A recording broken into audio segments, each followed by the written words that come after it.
For some sun to come out.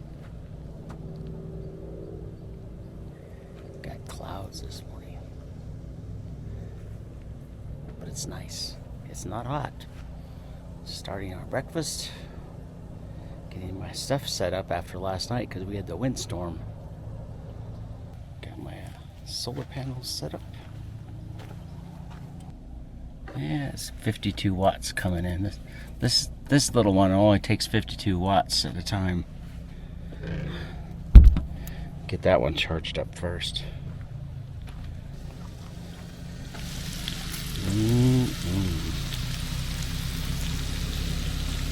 Yeah.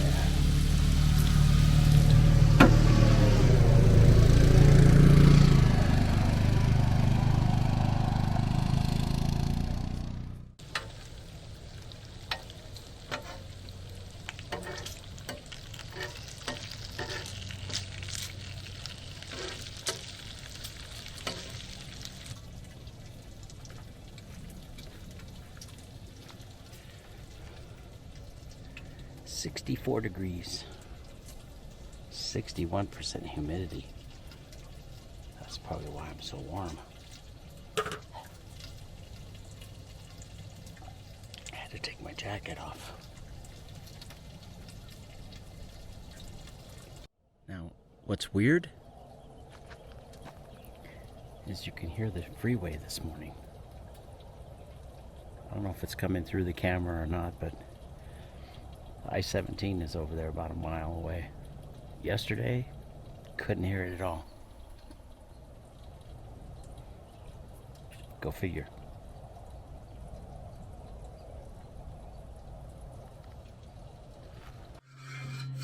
Got our bacon.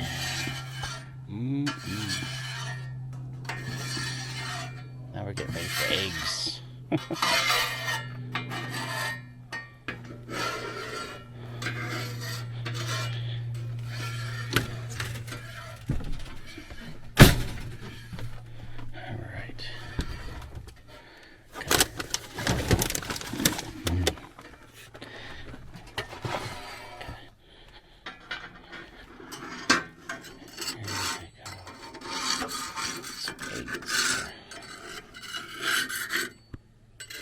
They're waking up over there. They were up late last night, whoever they were. Hey, the sun's out. Ooh, those look really good. Getting close, huh? Getting close. Yeah. As soon as the sun comes out, it warms up. 71 now. It was like 62 just a little bit.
'74.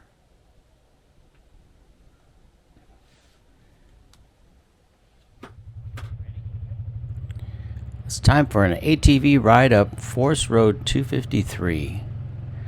Tammy and I are going to take a ride up to a place called Ritter Tank. It's about 4 or 5 miles up the road. And you can see the map there. We're kind of, there's a couple large spots you're going to see up ahead where there's some really great dispersed camping. As we travel along, just keep your eye on the road because the road will gradually get worse and worse. Although, I saw a lot of people up farther up the road camping. It's just, I wouldn't want to take my motorhome up this road. There's a couple places up ahead where it gets, kind of gets rough. And then, of course, you saw the cattle guard right there. Once you get past those cattle guards, keep your eyes open for animals, like cows over there, but you might also see deer, elk, or who knows what, right? So just keep your eyes open. Keep your eyes peeled, as they say. Beautiful area, though. It is a little bit rough in spots. If you have a good ground clearance, you should be okay. Just go slow, take it easy. I know on some of these spots we hit a few places where we would go back and forth and back and forth. Like there's some pretty good dips right there. I tried to do some research on this road to find out what the deal was, because it looks like at one time this road was paved, maybe 20 years ago or 30. I'm not quite sure what the deal was. I haven't found any information on that. So if anybody does know anything about Willard Springs Road, maybe in the past, maybe it was used for something back here and it was paved, but right now the pavement looks like it's kind of eroding away over time. And we had good weather for our trip on this Labor Day weekend, but there are times when it can really rain back in here. Munds Park area does get some really heavy rains, and you just want to keep your eyes open for the weather. Keep your eyes on the weather. Now there's a nice camper over there. They got back here just fine, and a trailer over there on the side. In fact, as we get farther down the road, you're going to see more and more campers off the side. I was amazed at all the people that we saw all the way up this road. Now, if you do have access to the Coconino National Forests motor use vehicle map, it's online. You can also download it for your phone or your tablet and get it. I use the Avenza app and get it on there, and it's a really handy map to have, especially in this area of Arizona. The Coconino Forest map, motor used vehicle map. And it gives you all the information on dispersed camping. And it lists all this, shows all this area back in here as being dispersed camping. But it doesn't show you the road conditions, so you just want to keep that in mind. Certain times of the year, rainy season, snow season, you're not going to want to come back here when it's snowing. There's no snow plows back through here in the wintertime. Nope. And it can get pretty deep. It can get up to 3 to 4 feet of snow back in here in the winter. So you're not going to want to get back here, and unless you're set up for really snow camping. I know this area is also a big area for hunting. There's certain areas up here where it's popular with the hunters. So when hunting season comes, you will see a lot of hunters up in here in certain areas. Look at the road. This is kind of nasty in here. And I was on the quad. It was kind of rough. I was taking it slow because Tammy doesn't like to go real fast. So we kind of took it slow, but there were some pretty good ruts in there. If you can see those ruts, I hope they come through on the video. So you want to be careful about traveling through here. And those ruts are created during the rainy season.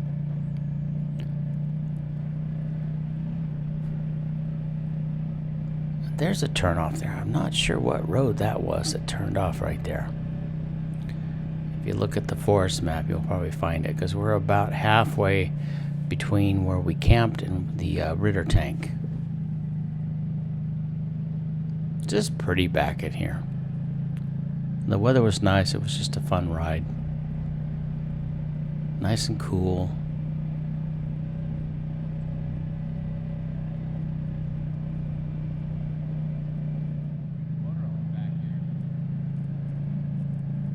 And again, as you get up here, look off to the right and the left up here, or the left. There they are. You'll see some campers, I think, coming up. A big group of campers, actually. I know Tammy and I, when we were riding along, we talked to each other about how did these people get back here. But I guess if you just go slow and take your time, you could come in from the north. I'm not sure which way is better, if you're coming down from the north to this area or if you come up from the south where we were.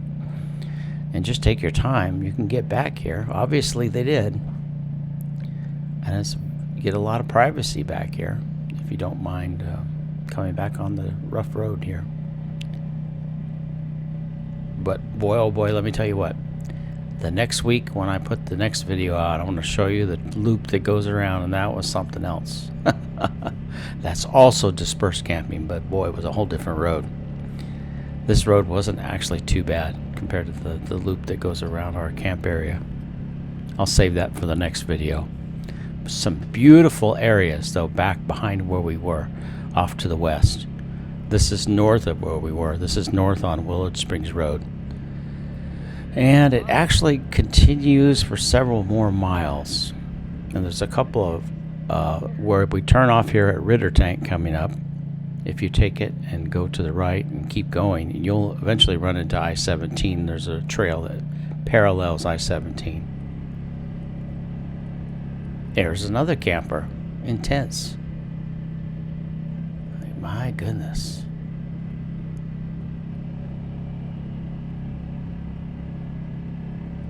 In fact, I remember seeing them pass by our camp the day before.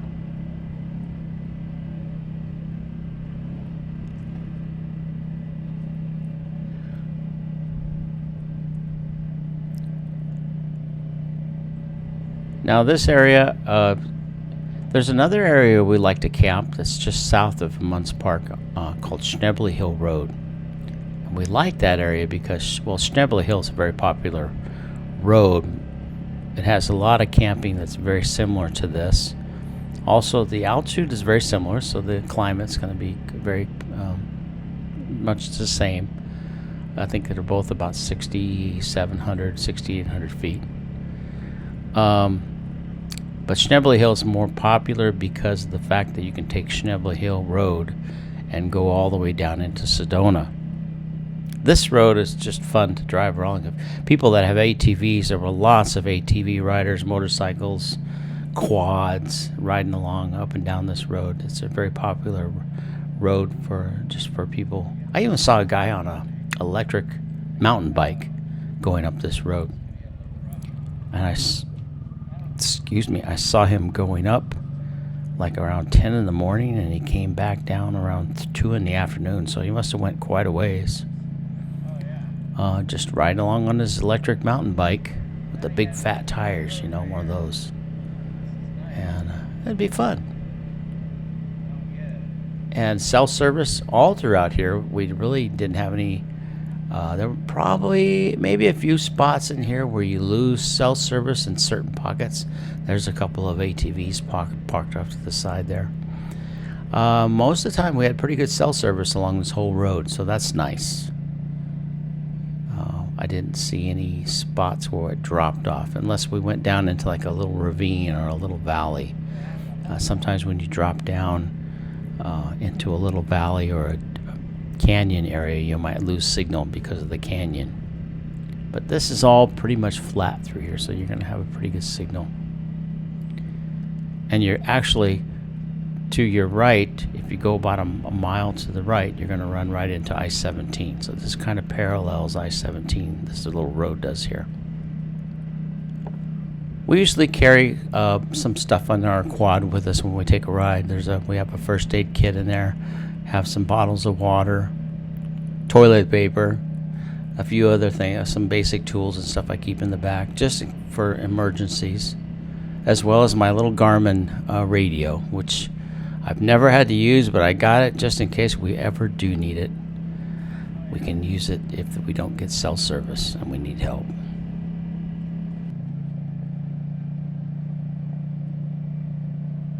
Here's Ritter Tank. Stay on this and you run right into the freeway, but it does get a little rough. You'll see in a few minutes.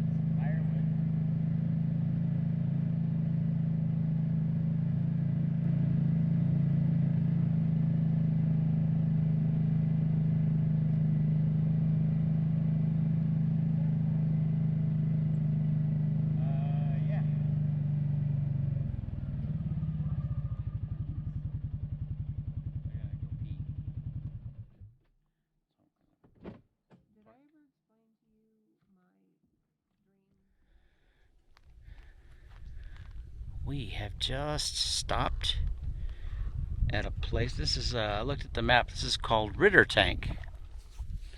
Ritter, like, what was that comedian? The John Ritter. Yeah. And boy, oh boy, look at the mud. That's why I didn't go too much farther. But yeah, there's a little tank right there. I don't know if it shows on the camera or not. But pretty little meadow, though. Looks like people have camped back here. I'd be afraid of the mosquitoes, though, with the water like that. But I just looked at my map, and it looks like this road goes back through to the I-17. I couldn't get over how thick these trees are. Man, this reminds me of Yellowstone. How thick the trees were. That's unusual for Arizona, anyway. You know? Yeah. Well, for what we're used to seeing. We're about 20 minutes from the campsite. We just came up the, was it 253? And found this little meadow. Should I take that road? Yeah. See where it goes? Sure. Why not? All right. All right, here we go. Up the road into the dark woods. It looks like a dark woods. Ugh.